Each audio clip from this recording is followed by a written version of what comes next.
நெய்யபிஷேகம் கற்கண்டு முந்திரி கட்டில் வைக்க சந்தன சகலமும் அவிலும் மலரும் தட்சிணை பணமும் வாழைப்பழமும் வெள்ளரி நிவேத்தியம் கற்பூர தீபம் சந்தனம் கட்டை பத்மாபிஷேகம் சங்காபிஷேகம் சங்காபிஷேகம்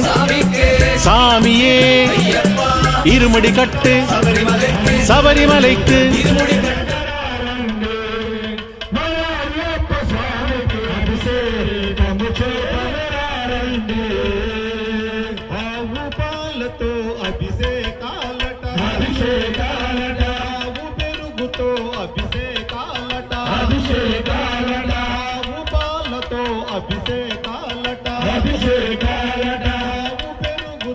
అభిషేకాలట